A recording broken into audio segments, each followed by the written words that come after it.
and welcome to TalkFCB and welcome back here to the channel, guys. Yep, it's more reaction because we are excited here about Barcelona, which hasn't happened that often of late, because Quique Setién last night did something that none of us expected. He changed the system of Barcelona, and have we now seen the beginning of the genuine partnership between Messi, Suarez, and crucially, Antoine Griezmann? In today's video, we're going to be looking into that new system and analysing exactly what we saw last night, the positives that it had for that trio, and more importantly, where we can go from here. Where could this new system take us? It's all coming up in today's video. Good times. Let's do it. Because this right here is how we thought Quique Setién was going to line up coming into yesterday's game, and I'm perfectly happy to admit that it was completely different to how I expected it to go. I thought there the midfield was a little bit strange there from Setien. I thought Griezmann was going to be out on the left-hand side. I thought our attack there would be disjointed. But no, it was not like that. Instead, it was a different system entirely, because what we did there, we lined up in midfield with a diamond. And this is interesting, because this isn't the first game, remember, where Quique Setién has just meddled with the formation. You remember it there against Atletico Madrid? He tried something different in that midfield. We went with 4 midfielders on that day in a different sort of structure, but quite clearly you can see here, Quique Setién, over the past few games, he's been trying to find something. He's been trying to change the balance of this team to give us more freedom in that final third. And finally, last night, away at Villarreal, which was a tough game, he hit the jackpot.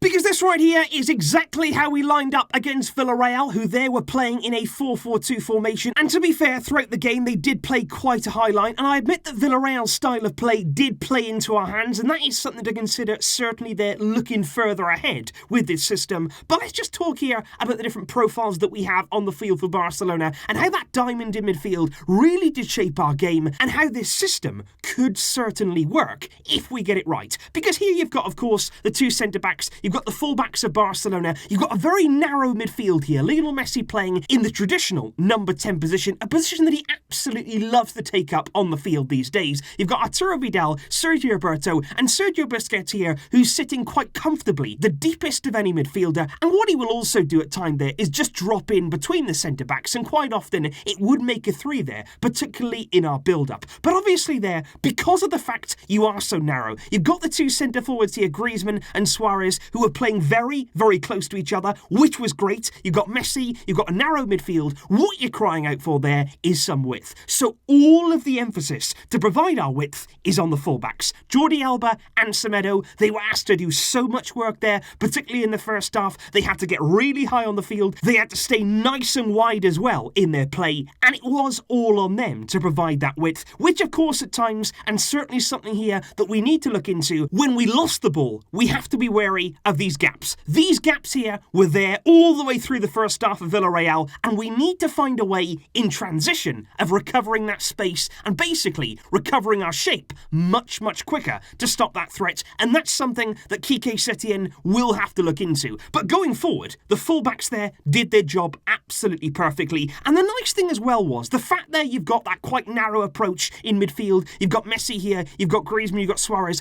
all in quite a confined space. It was then on the midfielders to also provide a bit of attacking quality. You had to see Sergio Roberto making those runs. You had to see Arturo Vidal also making those runs there and ultimately carrying the ball. What that also meant was, at the base of that midfield there, I felt like Sergio Busquets had more control in his game than we've seen for a long, long time at the very base of that midfield. Because ahead of him, he had so many different options. You had Sergio Roberto here, Arturo Vidal, you've got Messi who would drop in and combine there with Sergio Busquets, and I just felt as though he was much more comfortable surrounded there by the system that we saw him in, at least attacking-wise, last night. And I tell you what as well, looking at that midfield, looking at the profiles there, the energy you require in those sorts of areas, and speaking there about that transition, especially defensively, one player who could really thrive in this system, Frenkie de Jong. Somebody there who is athletic, who's also technical, who knows where he needs to be, he's got a good awareness. And that could be interesting there when Frenkie is fit again, to see him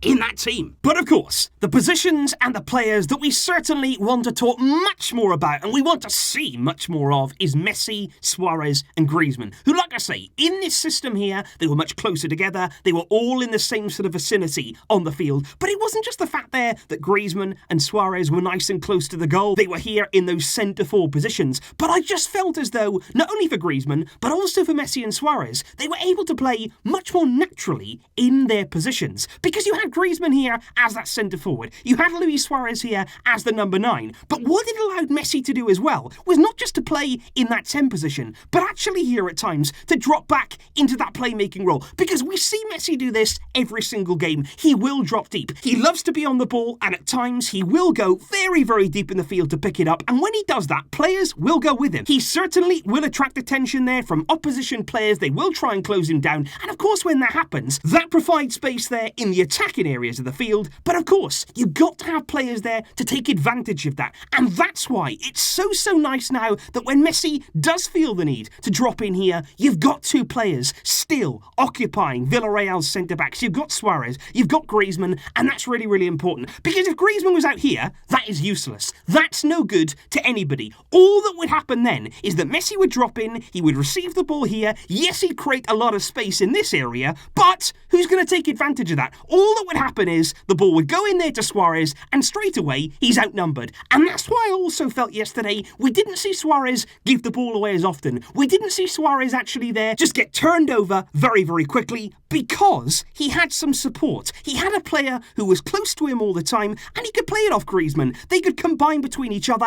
And of course, Messi then is not only going to give that pass, but he can make that run then from deep. And that's what we saw for Griezmann's goal there. Messi making a run from deep, who plays it back into him, and Griezmann can finish it off. And I just think here, this is so much more balanced in the attacking area because Griezmann can be himself. When Messi drops in here, Griezmann can actually go just behind the forward. So actually, at times you've actually got there Messi in a midfield position, Griezmann in the 10, and Suarez as a 9. And all the time, we still have that vocal point. Because also, just pretend here that maybe it's just Griezmann and just Messi, and all you have there is those two players, and when Messi drops in, Griezmann then will come into this area, and look at that. There's nobody there. There's nobody here occupying these centre-backs, and that would then mean that neither of these players could actually be themselves, and the only combination play you'd see from Messi and Griezmann is far, far too far away from the goal. With Suarez there in the team, you keep that vocal point of attack, but you also allow Griezmann to be in a natural position and Messi to do whatever he likes on the field, to go wherever he likes, to pick up the ball as often as he likes, while still maintaining that shape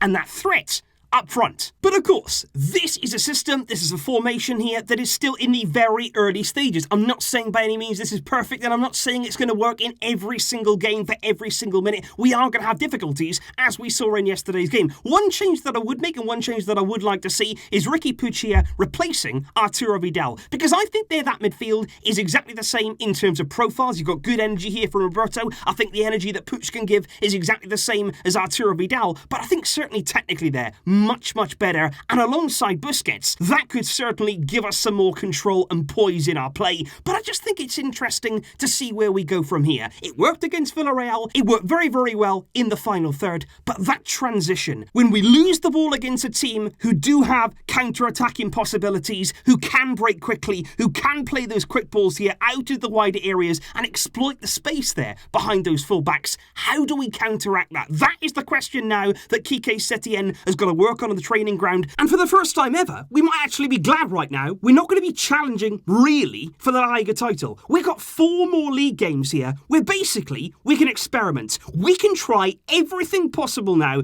to perfect this system, to perfect what we saw last night, work on it, make sure that we eradicate those flaws that we saw in time for August, in time for the Champions League. Because you know that in the Champions League, what wins you games? Firepower, attacking quality, goals. In the Champions League, anything can happen. And I mean anything. In a league season, if you're bad defensively, eventually, as we've seen, you'll be caught out. But in the Champions League, if you're firing left, right and centre, banging them in, you will struggle to be stopped. And if we can get Messi, Griezmann, Suarez firing, not only individually, but as a collective, as we saw yesterday, we'll be a threat to anyone. And now Setien has to get on the training ground, work on this system, work in these final 4 games. We can do this. We have something. Now let's use it. So please let me know your thoughts in the comments down below, guys. What did you make of the new system that we did see from Setien last night when he introduced it completely out of the blue? But I'm so glad he did. And I want to know there, how far can we go with it? What would you like to see improve? Is there any changes you'd make there in terms of personnel? Let me know all of those thoughts in the comments down below. And of course, it won't be too long now until we're talking about the next game against Espanyol. And what an occasion that could be at the Camp Nou. I'll see you soon, guys. Thanks indeed for watching. But until next time, as always, Visca el Barça.